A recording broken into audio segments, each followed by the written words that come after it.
Dysgwyr Disglair, Howarth. Dwi'n byw yn Llangwyfan, pentre bychan ger Llandyrnog, Sir Ddinbych. Ces I fy ngeni ym Manceinion, ond dwi'n byw yng Nghymru ers tua 40 mlynedd. Symudais I Gymru yn yr 80au I fynd I astudio i'r Coleg Normal ym Mangor. Astudiais efrydiau amgylcheddol efo cymhwyster uwchraddedig mewn addysg cynradd. Athrawes oeddwn I yn ysgol Licswm, Sir y Fflint, am dros 30 mlynedd, a dwi wedi ymddeol fel pennaeth yno ers mis Rhagfyr 2019. Wnes I ddechrau dysgu siarad Cymraeg 7 mlynedd yn ôl, pan ges I gyfle anhygoel I fynd ar gwrs sabothol athrawon cynradd, 3 mis allan o'r ysgol I dysgu'r iaith. Roeddwn I wedi bod ar gyrsiau byr dros y blynyddoedd I fy helpu I ddysgu plant, ond doeddwn I ddim yn gallu siarad efo pobl neu ddefnyddio'r iaith yn fy mywyd bob dydd. Ar ôl 2 ddiwrnod o'r cwrs, wnes I sylweddoli y medrwn dweud beth yr oeddwn I eisiau dweud. Roeddwn I ar y ffordd. Ar ôl i'r cwrs dod i'r ben, wnes I gario ymlaen efo dosbarthiadau wythnosol, neu gyrsiau undydd efo Coleg Cambria a popeth Cymraeg yn Ninbych. Sefais arholiadau, sylfaen a chanolradd, ac ar hyn o bryd dwi'n gwneud cwrs lefel uwch. Dwi wedi mwynhau dysgu am y diwylliant Cymraeg a hanes Cymru yn ogystal â'r iaith. Mae pob tiwtor wedi bod yn amneddgar a chefnogol I fy helpu ar y daith, tuag at fod yn rhugl. Pwrpas y cwrs sabothol oedd codi safonau plant ysgolion cynradd yn y Gymraeg, ac wrth gwrs roeddwn I eisiau dysgu Cymraeg yn well, ond hefyd ces yr awydd I ddysgu'r iaith fy hun. Roedd fy nain o Aberystwyth, ond roedd rhaid iddi symud I Fanceinion pan fu farw ei mam. Yn anffodus doeddwn I ddim yn ei adnabod gan ei bod wedi marw cyn I mi gael fy ngeni. Trwy fy mlyntyndod, ces I lawer o gysylltiad efo Cymru, a phan es I Fangor, teimlais fy mod adre.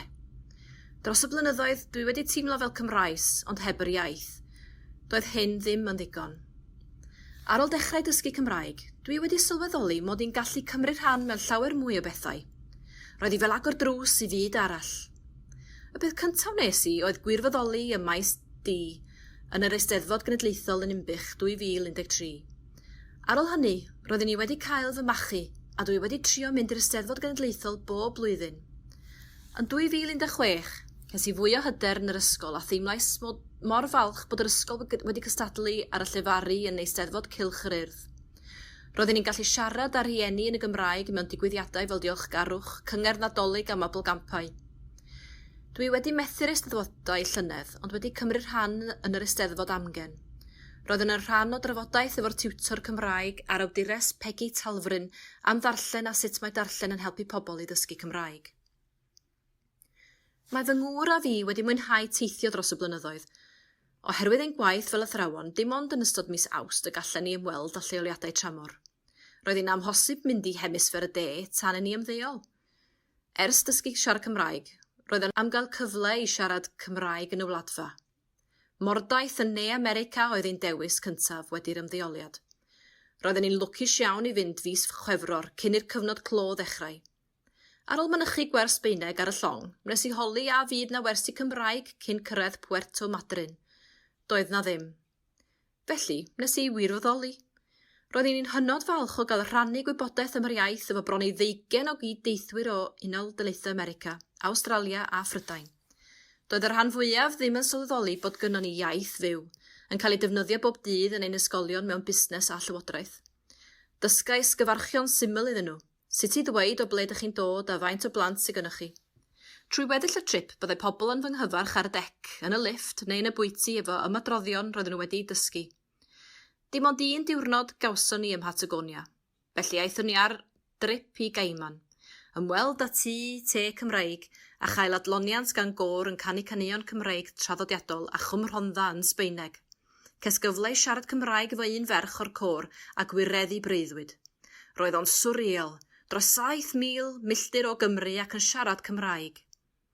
Trwy'r cyfnod clo cyntaf yn y Gwanwyn, roedd ffrind sy'n byw ym Mangor yn gofyn a fas ni eisiau I helpu I ddechrau siarad Cymraeg. Wel, helpodd hyn y 2 ohonon ni o roesi'r cyfnod clo efo sgwrs ddyddiol dros FaceTime. Mae gen I ddiddordeb mawr mewn hanes, y byd natur a'r ymgylchedd. Dwi'n hoffi cerdded a reidio ceffylau. Dwi wrth fy modd efo darllen ac fel arfer, mae gen I 3 neu fwy o lyfrau ar y gweill yr un pryd. Trwy'r cyfnod clo, dwi wedi ailddarganfod fy mwynhad o groes bwytho. Wrth ddysgu Cymraeg, Dwi wedi cael pleser mynd i nosweithiau dysgwyr Merched y Wawr Dimbych efo fy nghymdogion. Roedden ni'n bwriadu ymaelodi ar ôl fy ymddeoliad gan ei bod yn anodd mynd i bethau yn y nos pan yna athrawes. Dwi'n mwynhau darllen y wawr yn fawr iawn ac yn edrych ymlaen at fod yn aelod o Ferched y Wawr.